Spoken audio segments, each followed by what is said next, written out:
Hello friends, welcome back. मैं हूं Mahesh Gurjar from education IT end game programming education.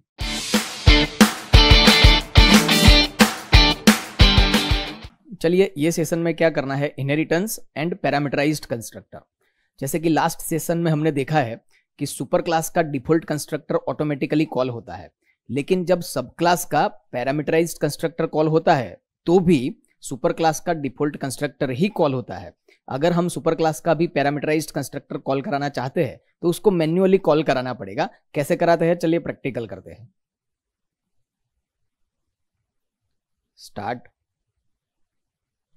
File menu, DOS shell, mount D drive, exit, new comment में देते हैं inheritance and parameterized constructor has include iostream.h, has include conio.h, void main void curly bracket start stop clear screen get ch save d drive courses c++ and inheritance number आया 13, inheritance 13।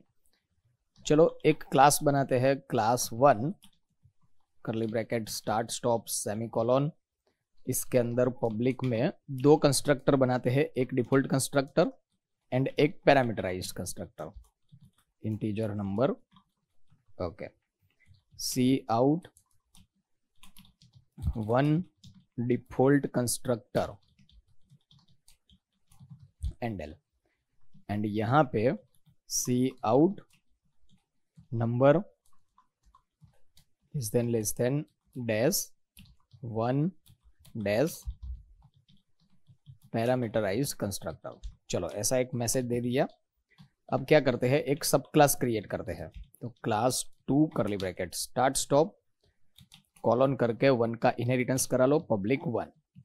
अब 2 के भी खुद के constructor होंगे, एक default constructor and एक बनाते हैं पैरामीटराइज्ड कंस्ट्रक्टर। चलो 2 के अंदर एक message 2 default constructor endl and 2 के अंदर C out number less than dash 2 dash parameterized constructor. अब देखो, सुपर क्लास की कोई मेथड को कॉल करना होता है तो हम ऐसा करते हैं, 1 scope resolution operator gate data. लेकिन यहाँ पे क्या है, यहाँ पे कंस्ट्रक्टर है तो हम ऐसा नहीं कर सकते 1 स्कोप रिजोल्यूशन ऑपरेटर 1, क्योंकि कंस्ट्रक्टर को हम कॉल ही नहीं करा सकते। तो कंस्ट्रक्टर को कॉल करने के लिए क्या पैटर्न है वो समझना है। चलो पहले बाय डिफॉल्ट क्या होता है वो समझ लेते हैं।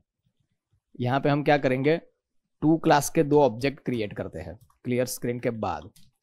2t1 ये क्या है, डिफॉल्ट ऑब्जेक्ट है तो 2 क्लास का डिफॉल्ट कंस्ट्रक्टर कॉल होगा और सुपर क्लास का भी डिफॉल्ट कंस्ट्रक्टर कॉल होगा। कंट्रोल F9, देखो 1 default constructor and 2 default constructor. अब क्या करते हैं, 2 क्लास का एक पैरामीटराइज्ड ऑब्जेक्ट क्रिएट करते हैं 2t2 एंड एक पैरामीटर प्रोवाइड करता हूं 100, सेव। तो ये जो सेकंड ऑब्जेक्ट है 2 का, उसके लिए ये पैरामीटराइज्ड कंस्ट्रक्टर कॉल होगा। लेकिन सुपर क्लास का ऑटोमेटिकली पैरामीटराइज्ड कंस्ट्रक्टर कॉल नहीं होगा, उसका भी रूल के हिसाब से डिफॉल्ट कंस्ट्रक्टर ही कॉल होगा। कंट्रोल F9, देखो 1 का डिफॉल्ट कंस्ट्रक्टर कॉल हुआ है और 2 का पैरामीटराइज्ड कंस्ट्रक्टर कॉल हुआ है। तो अगर हमें यहां से ये 2 का जो पैरामीटराइज्ड कंस्ट्रक्टर है वहां से सुपर क्लास का भी पैरामीटराइज्ड कंस्ट्रक्टर अगर कॉल करना है तो कैसे करेंगे, तो कंस्ट्रक्टर के बाजू में कॉलन करेंगे। ठीक है, समझना बराबर, कंस्ट्रक्टर के बाजू में colon and then super class का कंस्ट्रक्टर। अब ये सुपर क्लास के कंस्ट्रक्टर के अंदर हमें पैरामीटर प्रोवाइड करना है तो पैरामीटर में कोई भी वैल्यू प्रोवाइड कर सकते हो 500। तो यहां से कंपाइलर डिसाइड करेगा कि उसका जो डिफॉल्ट बिहेवियर है सुपर क्लास का डिफॉल्ट कंस्ट्रक्टर कॉल करने का, उसकी जगह पे यहां पे सुपर क्लास का ये एक पैरामीटर वाला कंस्ट्रक्टर कॉल करना है। Control F9। तो देखिए थर्ड लाइन में देखिए 501 पैरामीटराइज्ड कंस्ट्रक्टर, क्लियर।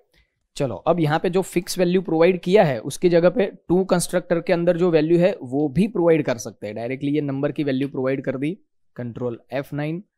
तो देखिए 100 1 parameterized constructor and 2 parameterized constructor.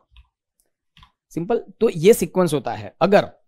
अगर समझो कि 1 क्लास के अंदर डिफॉल्ट कंस्ट्रक्टर नहीं है और 2 क्लास के अंदर से हमने मैन्युअली पैरामीटराइज्ड कंस्ट्रक्टर को कॉल नहीं किया, तो उसके रूल के हिसाब से तो क्या होगा, सुपर क्लास का डिफॉल्ट कंस्ट्रक्टर कॉल होगा। लेकिन सुपर क्लास के अंदर डिफॉल्ट कंस्ट्रक्टर नहीं है तो यहां पे एरर जनरेट होगी। देखिए, can not find the default constructor to initialize the base class 1, can not find the default constructor base class 1। Simple. क्यों 2 बार आया? क्योंकि ये 2 के डिफॉल्ट कंस्ट्रक्टर में से भी सुपर क्लास का डिफॉल्ट कंस्ट्रक्टर ही फाइंड होगा, लेकिन नहीं मिलता है। यहां पे एक पैरामीटराइज्ड कंस्ट्रक्टर ही है।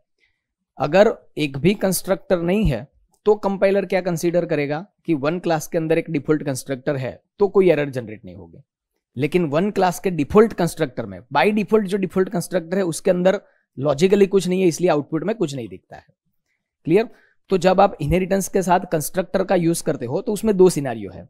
या तो सुपर क्लास के अंदर डिफॉल्ट कंस्ट्रक्टर कंपलसरी होना चाहिए, अगर नहीं है, आपकी रिक्वायरमेंट नहीं है, तो मैन्युअली अदर कंस्ट्रक्टर को आपको कॉल कराना पड़ेगा।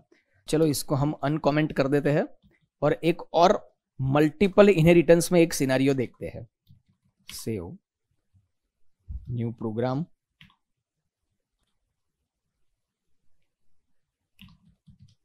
inheritance and constructor has include iostream.h has include conio.h void main void curly bracket start stop clear screen get ch save d drive courses c++ and inheritance number 14 inheritance 14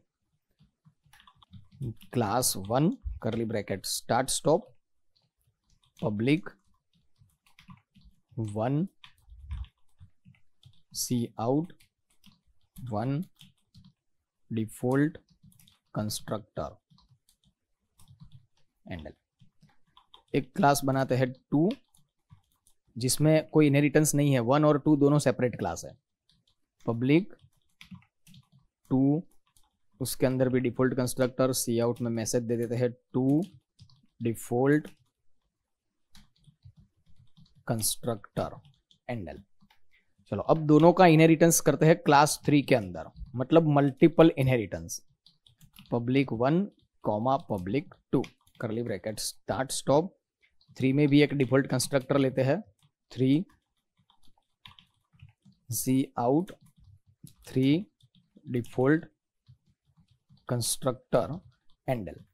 अब क्या करते हैं, 3 class का object create करते हैं 3th।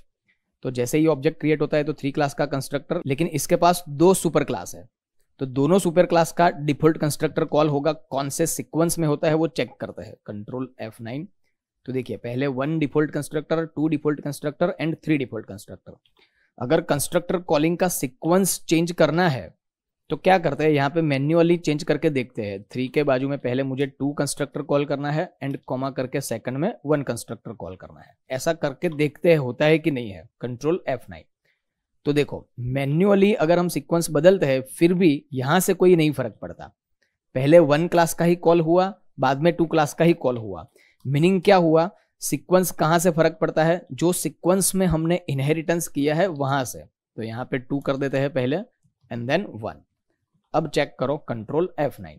तो देखिए 2 default constructor 1 default constructor. Simple.